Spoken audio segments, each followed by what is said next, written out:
மக்கள் நம் பக்கம் நிற்கிறார்கள், எழுச்சியோடு இருக்கிறார்கள்.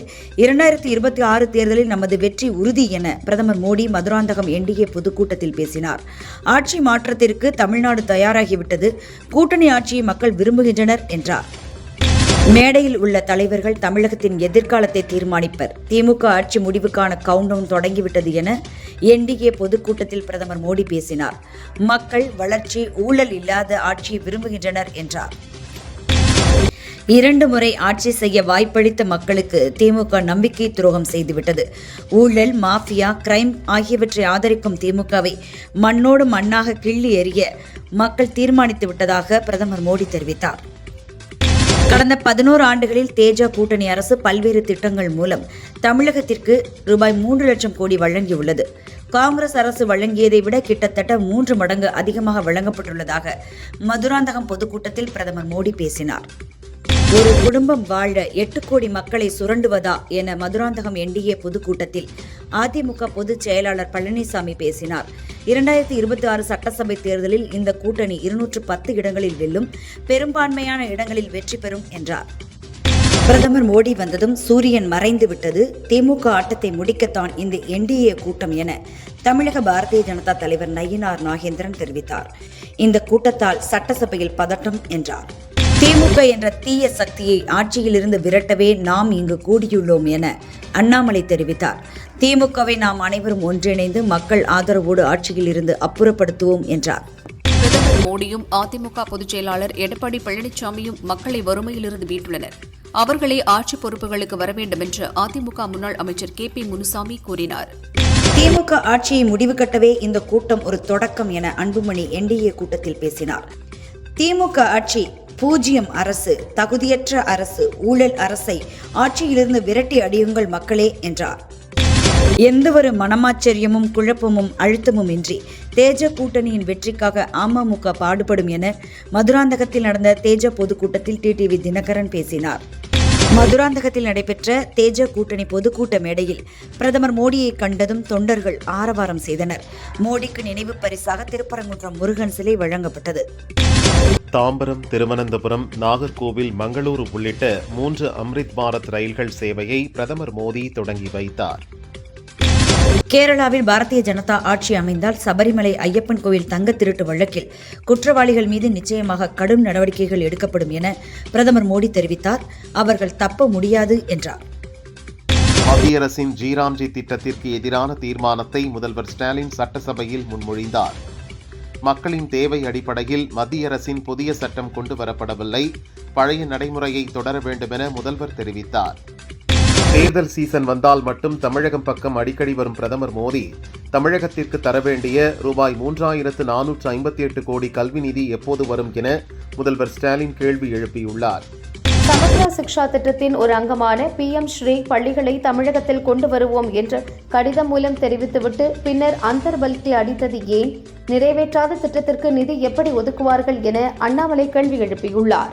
தமிழகத்தின் சட்டம் ஒழுங்கு அதல பாதாளத்தில் இருக்கும்போது கவர்னர் உங்களுக்கு பாராட்டு பத்திரம் வாசிக்க வேண்டும் என்று எதிர்பார்க்கிறீர்களா என தமிழக முன்னாள் பாஜக தலைவர் அண்ணாமலை கேட்டுள்ளார். உங்கள் நிர்வாக தோல்விக்கு ஆளுநரை குற்றம் சொல்வதை எப்போது நிறுத்துவீர்கள் என்றார். எய்ம்ஸ் திட்டம் என்னவானது என பிரதமர் மோடியிடம் எதிர்க்கட்சித் தலைவர் பழனிசாமி கேட்டார். இதற்கு ஒரு விடுவு காலம் பிறக்கும் என சட்டசபையில் துணை முதல்வர் உதயநிதி பேசினார். பிரதமர் மோடி மற்றும் அதிமுக பொதுச் செயலாளர் பழனிசாமி ஆகியோரின் தலைமையில் அமைந்திருக்கும் NDA கூட்டணி வரவிருக்கும் தேர்தலில் மிகப்பெரிய வெற்றியை பெறும். தற்போதுள்ள திறமையற்ற மற்றும் ஊழல் நிறைந்த திமுக அரசை வேரோடு அகற்ற மக்கள் தயாராக உள்ளனர் என தமிழக பாரதிய ஜனதா தேர்தல் பொறுப்பாளர் பியூஷ் கோயல் கூறினார். பிரதமர் மோடி கூட்டத்தில் மேடையின் பின்னணியில் மாம்பழம் சின்னம் பயன்படுத்தப்பட்டிருப்பதை வன்மையாக கண்டிக்கிறேன். தேர்தல் ஆணையம் அங்கீகரிக்காத சின்னத்தை பொதுக்கூட்ட மேடையில் காட்சிப்படுத்துவது சட்டவிரோதம் என பாமக நிறுவனர் ராமதாஸ் தெரிவித்துள்ளார். தேர்தல் கமிஷன் எங்களுக்கு மாம்பழம் சின்னமும் அதனை பயன்படுத்த முறையாக அங்கீகாரம் கொடுத்திருக்கிறது. ஐயாவை சுற்றியுள்ள கும்பல் பொய் சொல்லி தவறாக வழிநடத்துகிறது என அன்புமணி தெரிவித்துள்ளார். அமமுக துணை பொதுச் செயலாளர் மாணிக்கராஜா முதல்வர் ஸ்டாலின் முன்னிலையில் திமுகவில் சேர்ந்தார். மாணிக்கராஜாவுடன் 3 அமமுக மாவட்ட செயலாளர்கள் திமுகவில் இணைந்தனர். தொண்டர்கள் விருப்பத்தை தினகரன் காது கொடுத்து கேட்க மறுக்கிறார். தேசிய ஜனநாயக கூட்டணியில் பயணிக்க விரும்பவில்லை, அதனால் நல்லாட்சி நடத்தும் முதல்வர் முன்னிலையில் என்னை இணைத்துக் கொண்டேன் என திமுகவில் இணைந்த மாணிக்க ராஜா விளக்கம் அளித்தார். தமிழக சட்டசபை தேர்தலில் யாருடன் கூட்டணி என்பது குறித்த முடிவை தை மாதம் முடிவதற்குள் அறிவிப்பேன் என ஓ பன்னீர்செல்வம் தெரிவித்துள்ளார். 2 நாட்களில் மாவட்ட செயலாளர்கள் தலைமை நிர்வாகிகளுடன் இது பற்றி ஆலோசிக்கவிருப்பதாக குறிப்பிட்டுள்ளார். ஜனநாயகன் படத்தின் சென்சார் தொடர்பான தனி நீதிபதி உத்தரவுக்கு எதிரான மேல்முறையீட்டு வழக்கில் வரும் 27ஆம் தேதி சென்னை ஹைகோர்ட் தீர்ப்பு வழங்க உள்ளது. தங்கம் விலை இன்று காலை சவரனுக்கு ரூபாய் 3600 உயர்ந்த நிலையில் மாலை ரூபாய் 800 குறைந்தது. தற்போது 1 கிராம் ரூபாய் 14,550க்கும், ஒரு சவரன் ரூபாய் 1,16,400க்கும் விற்பனையாகிறது. வெள்ளி கிராமுக்கு ரூபாய் 15 குறைந்து 1 கிராம் ரூபாய் 345க்கு விற்பனை செய்யப்படுகிறது.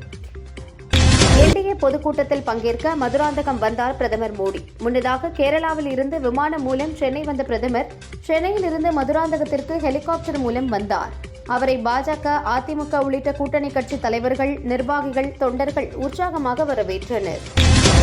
கேரளாவில் பாரதிய ஜனதா அரசாங்கத்திற்கான அடித்தளத்தை திருவனந்தபுரம் அமைத்துள்ளது என பிரதமர் மோடி தெரிவித்தார். இந்த வெற்றி வளர்ச்சியடைந்த கேரளாவை உருவாக்குவதற்கானது என்றார். நாடு முழுவதும் 2027இல் சாதிவாரி மக்கள் தொகை கணக்கெடுப்பு நடக்க உள்ளதன் முதற்கட்டமாக வீடுகள் பட்டியலிடுதல் மற்றும் வீட்டு வசதி கணக்கெடுப்பு வரும் ஏப்ரல் 1ஆம் தேதி தொடங்குகிறது. இதில் கேட்கப்படும் 33 கேள்விகள் குறித்து மத்திய அரசின் அரசிதழ் வெளியிடப்பட்டது. தமிழ்நாடு தேசிய ஜனநாயக கூட்டணியுடன் இருக்கிறது. ஊழல் திமுக அரசுக்கு விடை கொடுக்கும் காலம் வந்துவிட்டது என்று தமிழ்நாடு முடிவு செய்துவிட்டது என பிரதமர் மோடி பதிவிட்டுள்ளார். இரட்டை இலை சின்னம் விவகாரத்தில் தேர்தல் ஆணையத்துக்கு எதிராக புகழேந்தி தொடர்ந்த வழக்கில் டெல்லி ஹைகோர்ட்டில் பதில் மனு தாக்கல் செய்யப்பட்டுள்ளது. அனைத்து நடைமுறைகளும் கூட்டாகவும் முழுமையான முறையில் ஆராயப்படுகின்றன என தேர்தல் ஆணையம் மனுவில் குறிப்பிட்டுள்ளது. அகமதாபாத், நொய்டாவில் உள்ள பல பள்ளிகளுக்கு இமெயில் மூலம் மர்ம நபர்கள் வெடிகுண்டு மிரட்டல் விடுத்துள்ளனர். வெடிகுண்டு தடுப்பு நிபுணர்கள் சோதனை செய்ததில் மிரட்டல் வெறும் புரளி என தெரிய வந்துள்ளது. இமாச்சல பிரதேசத்தில் கடுமையான பனிப்பொழிவு நிலவி வருகிறது. பெரும்பாலான பகுதிகள் மற்றும் முக்கிய சாலைகள் வெள்ளை பனிகளால் மூடப்பட்டு ரம்மியமாக காட்சியளிக்கிறது.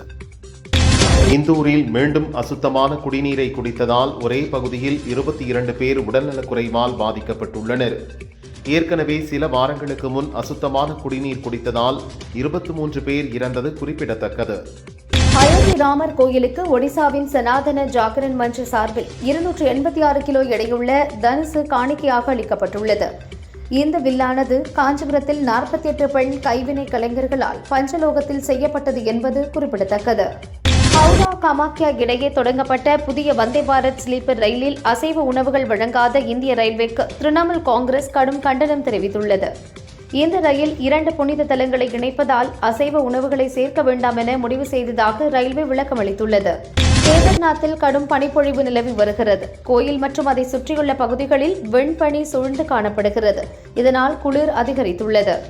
ஜம்மு காஷ்மீரில் தற்பொழுது பெய்து வரும் பனிப்பொழிவுக்கு மத்தியிலும் கத்ரா மற்றும் ஸ்ரீநகர் இடையேயான வந்தே பாரத் ரயில் ஓடுகிறது. இந்த அதிநவீன ரயில் பயணிக்கும் ரம்மியமான காட்சிகள் காண்போரை வியக்க வைக்கின்றன. கர்நாடகாவில் பைக் டாக்ஸி சேவைகளுக்கு அம்மாநில அரசு விதித்திருந்த தடையை கர்நாடக ஹைகோர்ட் ரத்து செய்துள்ளது. இதன் மூலம் ஓலா, உபர், ராபிடோ போன்ற நிறுவனங்கள் மீண்டும் தங்களது சேவையை தொடங்க வழிவகை செய்யப்பட்டுள்ளது. நேதாஜி சுபாஷ் சந்திரபோஸ் பிறந்த கட்டாக்கில் அவரது வாழ்க்கை மற்றும் தியாகங்களை அறிந்து கொள்வதற்கான கண்காட்சியை துணை ஜனாதிபதி CP ராதாகிருஷ்ணன் தொடங்கி வைத்து பார்வையிட்டார். அகமதாபாத் விமான விபத்து மற்றும் வான்பரப்பை பயன்படுத்த பாகிஸ்தான் விதித்த தடை காரணமாக ஏர் இந்தியாவுக்கு நடப்பு நிதியாண்டில் மட்டும் 15,000 கோடி ரூபாய் இழப்பு ஏற்பட்டுள்ளதாக தகவல்கள் வெளியாகியுள்ளன. இமாச்சல பிரதேசத்தின் சிம்லாவில் கடும் பனிப்பொழிவால் கார்களை பனி போர்த்தியுள்ளது. தில்லியில் குடியரசு தின விழா ஏற்பாடுகள் தீவிரமாக நடைபெற்று வரும் நிலையில் பல்வேறு மாநிலங்களின் அலங்கார ஊர்திகள் அணிவகுப்புக்கு தயார் நிலையில் உள்ளன. 100 நாள் வேலை திட்டத்தில் செய்யப்பட்டுள்ள மாற்றங்களுக்கு எதிர்ப்பு தெரிவித்து சட்டசபையில் இன்று தீர்மானம் கொண்டுவரப்படும் என முதல்வர் ஸ்டாலின் தெரிவித்தார். பிரதமர் நரேந்திர மோடி இன்று பிற்பகல் சென்னை வருகிறார். செங்கல்பட்டு மாவட்ட மதுராந்தகத்தில் தேசிய ஜனநாயக கூட்டணி சார்பில் நடக்கும் பொதுக்கூட்டத்தில் பங்கேற்று பேசுகிறார். அமைச்சர் நேருவின் நகராட்சி நிர்வாகத்துறையில் நடந்த முறைகேடுகள் தொடர்பாக ஆலோசனை நடத்திய அமலாக்கத்துறை அதிகாரிகள் வழக்கு பதிவு செய்து விசாரிக்க முடிவு செய்துள்ளனர். இன்று கேரளா செல்லும் பிரதமர் நரேந்திர மோடி 4 புதிய ரயில்களையும் பல்வேறு நலத்திட்டங்களையும் தொடங்கி வைக்கிறார். பாஜக அதிமுக கூட்டணியில் தாவேக்க இணையாது என்பதை உறுதிப்படுத்த முடியுமா என்ற கேள்விக்கு அது தலைவர்களின் மனநிலையை பொறுத்தது என்று செங்கோட்டையன் தெரிவித்தார். தமிழகத்தில் வெட்கக்கேடான ஆட்சி நடைபெறுகிறது. குடும்ப ஆட்சியில் ரிமோட் கண்ட்ரோல் முதல்வர் இருந்தால் நாடு எப்படி முன்னேறும் என முன்னாள் அமைச்சர் MC சம்பத் விமர்சனம் செய்தார். பிரதமர் மோடியின் தமிழக வருகையை முன்னிட்டு சென்னை திருச்சி தேசிய நெடுஞ்சாலையில் போக்குவரத்து மாற்றம் செய்து தமிழக காவல்துறையினர் அறிவித்துள்ளனர். MLA வைத்திலிங்கம் ராஜினாமா செய்ததை அடுத்து உரத்தநாடு தொகுதி ஜனவரி 21ஆம் தேதி முதல் காலியாக உள்ளதாக அறிவிக்கப்பட்டுள்ளது. வைத்திலிங்கத்தின் ராஜினாமா ஏற்றுக்கொள்ளப்பட்டதாக சட்டசபை தெரிவித்துள்ளது. சென்னை நந்தனத்தில் மெட்ரோ பூங்காவை துணை முதல்வர் உதயநிதி திறந்து வைத்தார்.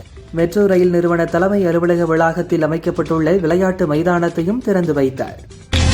தமிழகத்துக்கு தர வேண்டிய 2152 கோடி கல்வி நிதியை நிறுத்தி வைத்தது ஏன்? மதுரை கோவை மெட்ரோ திட்டங்களுக்கு ஒப்புதல் அளிக்காதது ஏன்? அதிகார அத்துமீறல் செய்யும் கவர்னர் ரவியை ஊக்கப்படுத்துவது ஏன் என்பது உள்ளிட்ட பல்வேறு கேள்விகளை பிரதமர் மோடிக்கு CPI மாநில செயலாளர் வீரபாண்டியன் எழுப்பியுள்ளார். மதுரை எய்ம்ஸ் எனும் 8வது உலக அதிசயம் எப்போது எங்கள் கண்முன் வரும்? தொடர்ந்து துரோகங்களை மட்டுமே செய்யும் பாரதிய ஜனதா கூட்டணிக்கு தமிழகம் எப்போதுமே தோல்வியைத்தான் தரும் என்று முதல்வர் ஸ்டாலின் பதிவிட்டுள்ளார். தேசிய ஜனநாயக கூட்டணியின் பொதுக்கூட்டம் திமுகவை வீட்டுக்கு அனுப்பும் கூட்டமாக இருக்கும். எந்தவொரு அரசியல் கட்சியும் நடத்தாத பொதுக்கூட்டமாக இந்த கூட்டம் இருக்கும் என மத்திய இணையமைச்சர் எல் முருகன் தெரிவித்துள்ளார். அனைத்து தடைகளையும் தாண்டி பிரதமர் மோடி பங்கேற்கும் பிரச்சார கூட்டம் வெற்றிகரமாக நடைபெறும். தேர்தல் களம் எங்கள் கூட்டணிக்கு சாதகமாக அமையும் என பாமக பொருளாளர் திலகபாமா கூறியுள்ளார். தமிழகம் ஒரு வீரபூமி. இந்திய நாட்டின் சுதந்திரத்திற்காக தமிழகத்தை சேர்ந்த பலர் உயிர் தியாகம் செய்துள்ளதாக கவர்னர் ரவி கூறினார். என்டிஏவுடன் கூட்டணி பேச்சுவார்த்தை எதுவும் நடக்கவில்லை. தேர்தல் கூட்டணி குறித்து தற்பொழுது வரை எந்த முடிவும் எடுக்கவில்லை. கொள்கை ரீதியாக தேர்தலை எதிர்கொள்ள இருக்கிறோம் என புதிய தமிழகம் கட்சித் தலைவர் கிருஷ்ணசாமி தெரிவித்துள்ளார். பாரத அரசு கொண்டு வந்துள்ள ராம்ஜி திட்டம் அது வேலை உறுதி திட்டமே அல்ல, அழிவு திட்டம். கிராமப்புற மக்களின் வாழ்வாதாரத்தை ஒழித்து கட்டும் சதி என முதல்வர் ஸ்டாலின் கூறியுள்ளார். பிரதமர் பங்கேற்கும் நிகழ்ச்சியில் சட்டவிரோதமான செயல்களை செய்வது பிரதமரின் பதவிக்கும் ஜனநாயக மரபுகளுக்கு இழைக்கப்படும் அவமரியாதை என ராமதாஸ் கூறியுள்ளார். தேசிய ஜனநாயக கூட்டணி மக்களின் பெரும் நம்பிக்கையை பெற்ற வலிமையான கூட்டணி. இந்த தேர்தலில் மக்கள் அளிக்கும் எதிர்மறை வாக்குகள் அனைத்தும் தங்கள் கூட்டணிக்கே சாதகமாக அமையும் என தமாக தலைவர் GK வாசன் தெரிவித்தார்.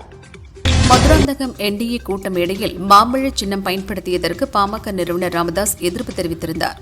இதுகுறித்து அன்புமணியிடம் கேட்டபோது மாம்பழ சின்னம் தொடர்பாக தேர்தல் ஆணையத்திடம்தான் கேட்க வேண்டும் என தெரிவித்தார். பிரதமர் மோடி தெரிவித்துள்ள டபுள் இன்ஜின் எனும் டப்பா இன்ஜின் தமிழகத்தில் ஓடாது என்று தமிழக முதல்வர் ஸ்டாலின் கூறியுள்ளார். அதிமுக கூட்டணி வலிமையான வெற்றி கூட்டணி என அதிமுக பொதுச் செயலாளர் பழனிசாமி தெரிவித்தார்.